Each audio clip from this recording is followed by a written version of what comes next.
ఇప్పుడు నువ్వే చెప్పావు కదా శివస్వామిని మేమే తీసుకొచ్చామని. ఇప్పుడు అవన్నీ అవసరం, అడ్డదిడ్డమైన పనులు కదా అవి. మాట వాస్తవం. నామినేషన్ పూర్తి కాదు కాబట్టి దీన్ని ఏదైనా సరే ప్రొలాంగ్ చేయాలి. ఎందుకంటే మీరు లోపల పోయి చేసుకొని వస్తారేమో, ఎందుకంటే ఆల్రెడీ స్వామి పంపించేశారు, ఆఫీస్ అప్రూవల్ అయిపోయింది, మీరేం పీకలేరు అని ఒక మాట అన్నట్టుగా సమస్య వచ్చింది బాబా, ఇది కొంచెం కాలం ఏదో ఒక ప్రొలాంగ్ చేయాలనే ఉద్దేశంతో రాజకీయం చేసిన మాట వాస్తవం. అందులో ప్రథమ పాత్ర నాదే, అందులో డౌట్ ఏం లేదు. నేను ఓపెన్ గా చెప్తున్నా, అది గాల్లో ఉంది అనే విషయం నాకు స్పష్టంగా వచ్చేసి నాకు డైరెక్ట్ గా ఆఫీసర్ వాళ్ళే చెప్పిన సార్ పూర్తి కాలేదు, నామినేషన్ పూర్తి అయితే తప్ప అది అప్రూవ్ అయినట్టు కాదని డైరెక్ట్ గా ఎండోమెంట్ సంబంధించిన వాళ్ళే మనకు చెప్పిన ఇన్ఫర్మేషన్. సో అది చల్లది కూడా, మీరు గట్టిగా పోరాడితే తెల్లకుండా పక్కకి వెళ్ళిపోతుంది అని వాళ్ళు క్లియర్ కట్ గా చెప్పేశారు. సో అప్పుడు ఏమని అర్థమైంది నాకు, మీరు నాకు తెలుసు ఒక 1,00,000 చేతిలో పెట్టేసి అప్రూవ్డ్ అని చెప్పేసి ఉంటే మేమందరూ వచ్చి దూరంటే ఏం చేసే వాళ్ళం కాదు. అసలు అట్లాంటి ఆలోచనలు నాకు లేవు పీపీఎన్, డబ్బులు ఇచ్చి చేపించాలనేది. లేకపోయినొచ్చు మేనేజర్ అని ఈశ్వరాచార్య ఫ్యాన్ ఉన్నాడు కదా, ఆయన లోయాలిటీ టు వీరభోగ వెంకటేశ్వర స్వాముల వారు అండ్ మారుతమ్మ ఇద్దరికి లోయల్ కదా, ఆయన చేసి ఉండాలి కదా ఈ పని. ఆయన చేసి ఉండొచ్చు కానీ నేనేంటంటే అట్లా డబ్బులు ఇచ్చి చేసే పనులు అలాంటి పనులు దేని జనరల్గా అసలు ఎప్పుడు. కానీ ఈశ్వరాచార్య నీతిపరుడు కాదు, నేను నీతిపరుడు కాదు, ఇంకొకరు నీతిపరుడు కాదు కదా. మీరు నీతిపరులే, మిగతా వాళ్ళు కాదు అంటున్నాను. అవును. సో ఈశ్వరాచార్య అయితే ఆల్రెడీ అందరికి తెలుసు, ఒక ఆయన కావచ్చు ఆయన కావచ్చు ఎవరైనా తిన్నారు, సో వాళ్ళు నీతిగా ఉన్నారు అనేది కరెక్ట్ కాదు. ఎక్కడైనా ఆఫీస్ లో లంచం ఇస్తారు, పని చేయించుకొని వస్తారు. రేపు నేనైనా లంచం ఇవ్వాల్సిందే, పని చేసుకోవాల్సిందే, అది కామన్. అలాంటి విషయాల్లో మనం మాట్లాడుకోవాల్సిన అవసరం ఏం లేదు. రేపు నేను కూర్చున్నా అంతే, రేపు మీరు కూర్చున్నా మీరైనా 100 రూపాయలు డబ్బులు ఇచ్చేది అక్కడ నేను కూర్చునేది ఏం లేదు, నాకు అలాంటి ఆలోచన. ఎగ్జాంపుల్ చెప్తున్నా, మీరు నీతిగా ఉన్నారు ఇప్పుడు వరకు ఉన్నారు కాబట్టి రేపు వచ్చి కూర్చుంటే ఒకవేళ మీరు కూడా నీతి వరులుగా ఉండరు.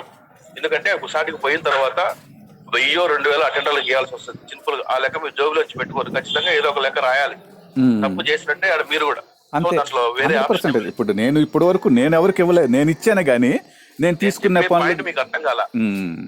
మీ ఇంతకాలం మీ సొంత పనులు కాబట్టి అయితే గమ్మున ఉంటారు, అది నీ జోబులోంచి పోయిందని అనుకుంటారు. కానీ రేపు వచ్చి కూర్చున్నాక ఎంతకాలం మీ జోబులోంచి పెట్టుకోలేరు కదా, ఖచ్చితంగా ఆఫీస్ లో వచ్చి దొంగ లెక్క రాయాలి.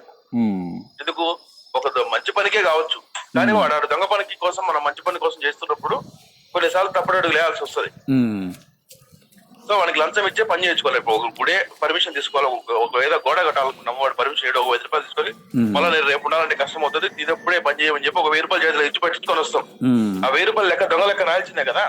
అంతేగా రాయడమో దాంట్లో అంచనా పెంచి ఫైనల్ గా ఆ రోజు ఈశ్వరాచార్య నికాస్గా మీకు విశ్వసనీయుడై మంచి, ఎందుకంటే మొదటి నుంచి ఆయన స్వామి మనిషి, అవును, అతహాయంలోనే నియామకం. సో వాళ్ళకి ఆ లొయాలిటీగా ఉన్నారు. ఆయనకి ఏంటంటే ఇంత నాలెడ్జ్ లేదులే యాక్చువల్ గా.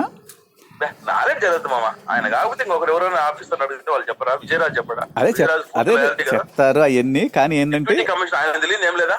ఒక నిమిషం డిప్యూటీ కమిషనర్ కి విజయరాజుకి ఈ విషయాలు తెలీదా? ఏం చేస్తే ఇది ప్రొసీజర్ అయిపోతుంది. ఇప్పుడు ఆ 10 రోజుల్లోనే గొడవలు స్టార్ట్ చేశారు కదా ఇక్కడ.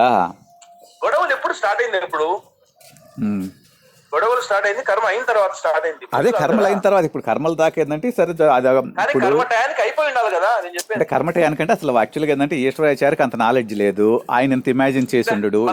ఈశ్వరాచార్య నాలెడ్జ్ అంటారు, ఈశ్వరాచార్య కాదు, ఈశ్వరాచార్యకి నాలెడ్జ్ లేదనుకుందాం కాసేపు. కానీ ఈశ్వరాచార్యకి అనుకూలంగా ఉండేటువంటి విజయరాజు గారు దానికి క్లారిటీ ఉంది కదా. ఉంది, కానీ ఈఎంఐ కూడా అంత ఆలోచన లేదు కదా. ఈఎంఐ కూడా అట్లా ముందుకు పోయి మనం మళ్ళీ ఈమె కట్టరు. ఆ ప్లేస్ లో ఉండేది మేనేజర్ ఈశ్వరాచారి. అవును. సో ఈశ్వరాచారి సార్ ఎన్ని కాల్సారు మాది ఆల్రెడీ ఆ నామినేషన్ అప్రూవ్ అయిపోయింది అని ఒక అఫీషియల్ స్టేట్మెంట్ ఇచ్చేసి ఉంటే కదా, మూసుకుని కూర్చున్నారు అందరూ.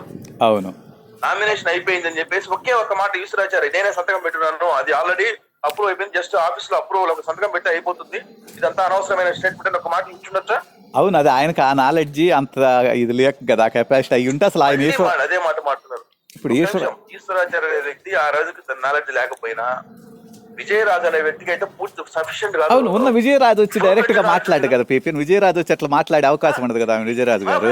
నేను విజయరాజుని మాట్లాడమని చెప్పడం లే, ఈశ్వరాచారికి ఫలానా చేయండి, ఇప్పటికీ విషయం అంతా ఆగిపోతుంది, వీలునామా అనేది ప్రపోజల్ మా దగ్గర ఉంది, మేము సంతకం పెట్టి పంపించేస్తాం, అప్రూవల్ అయిపోతుంది, ఆ తర్వాత ఎవరు ఏం చేయలేరు అని ఒక మాట అనే ఉంటే అదే మాట ఈశ్వరాచారి అఫీషియల్ గా ప్రకటించారు. అవును, అది నాకు కూడా ఏంటంటే నాకు కూడా అంత ఐడియా లేదు అప్పుడు. ఇప్పుడు అది పంపించారు, జరిగిపోతుంది లోపల ఇంటర్నల్ గా, అంతేగాని ఇక్కడ వీళ్ళు ఇంత భారీ స్థాయిలో గొడవలు చేస్తారు. ఇంత భారీ నేను చెప్పేది ఒక్క నిమిషం. ఈశ్వరాచార్య అనే వ్యక్తి ఆల్రెడీ వీలునామా 2018లో రాసేశారు, స్వామివారి సంతకం పెట్టాము, అఫీషియల్ గా మేము పంపించేసాము, మామూలుగా చనిపోయిన తర్వాత అది లైన్ లోకి వస్తుంది. ఆ ప్రకారంగా 10వ తేదీ నేను పంపించాను. 11వ తేదీ కానీ 20వ తేదీ కానీ నాకు అప్రూవల్ వస్తేనే మఠాధిపతిగా గోవింద స్వామి పట్టాభిషేకం జరిగిపోతుంది.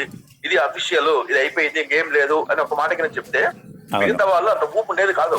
అవును, ఎవ్వడు కూడా లోపలికి ఎంటర్ అయ్యేవాడు కాదు. కానీ నేనేం అనుకున్నా అంటే ఏది నా పరిస్థితి అడిగితే వాళ్ళు చెప్పిన మాట ఏంటంటే అది అప్రూవల్ కాలేదు, కాదు గాల్లో ఉంది, వాళ్ళు గట్టిగా పోరాడితే అడ్డుపోవచ్చు, ఓడిపోవచ్చు, రెండింటిలో ఏదైనా ఆప్షన్ ఉంది.